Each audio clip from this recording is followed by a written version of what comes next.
ശുദ്ധികരാത്മാക്കൾക്ക് വേണ്ടി നമ്മൾ പ്രാർത്ഥിക്കുമ്പോൾ ഒരു പ്രത്യേകതയുണ്ട്. ഭൂമിയിലാണ് ദൈവത്തിൻ്റെ കരുണ, അത് നമ്മൾ അനുഭവിച്ചുകൊണ്ടിരിക്കുന്നു, നമ്മൾക്ക് ലഭിക്കുന്നു.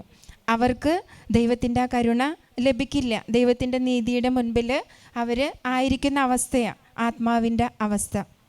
അതായത് ദൈവത്തിൽ നിന്ന് വന്ന ആത്മാവ് തിരിച്ച് ദൈവത്തിൽ ചേരുന്നത് വരെ അസ്വസ്ഥമായിരിക്കും. ആ അസ്വസ്ഥതയാണ് ശുദ്ധീകരണ സ്ഥലത്തിലെ ആത്മാവിൻ്റെ അവസ്ഥ, ദൈവത്തെ കാണുന്നത് വരെ അല്ലെങ്കിൽ ദൈവത്തിൽ ലയിക്കുന്നത് വരെ. അപ്പോൾ ഈ സമയത്ത് നമ്മൾ ഭൂമിയിലായിരിക്കുന്ന നമ്മൾ അവർക്ക് വേണ്ടി ദൈവത്തിൻ്റെ കരുണ നേടിയെടുക്കണം, അവർക്ക് വേണ്ടി ദൈവത്തിൻ്റെ കരുണ നേടിയെടുക്കണം. ശുദ്ധീകരണ സ്ഥലത്തായിരിക്കുന്ന ഏതെങ്കിലും ഒരു ആത്മാവ് നമ്മുടെ പ്രാർത്ഥന വഴി ഈശോയുടെ തിരുമുഖം കാണാൻ യോഗ്യയായിട്ടുണ്ടെങ്കിൽ അവരൊരിക്കലും നമ്മുടെ മുഖം മറക്കില്ല.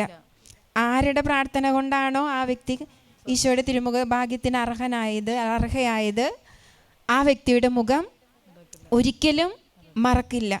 അതുകൊണ്ട് നമ്മൾ എത്ര വ്യക്തികളെ പ്രാർത്ഥിച്ച് സ്വർഗഭാഗ്യത്തിന് അർഹരാക്കി തീർക്കുന്നുവോ അതനുസരിച്ച് അവർ നമ്മളെ സ്വീകരിക്കാനായിട്ട് വരും, ഈശോയുടെ സന്നിധിയിലേക്ക് കൊണ്ടുപോകാനായിട്ട് വരും. അതുകൊണ്ട് നമ്മൾ ഇപ്പോൾ ശുദ്ധീകര ആത്മാക്കൾക്ക് അല്ലെങ്കിൽ മരിച്ചുപോയ നമ്മുടെ പ്രിയപ്പെട്ടവർക്ക് വേണ്ടിയൊക്കെ നേടിക്കൊടുക്കുന്ന ദണ്ഡവിമോചനങ്ങൾ, നമ്മൾ നേടിയെടുക്കുന്ന ദണ്ഡവിമോചനങ്ങൾ, അതിനുവേണ്ടി സമർപ്പിക്കുന്ന കൂദാശകൾ, വിശുദ്ധ കുർബാന, ഇതെല്ലാം നമ്മൾക്ക് സ്വർഗത്തിലേക്കുള്ള മുതൽക്കൂട്ട് തന്നെയാണ്.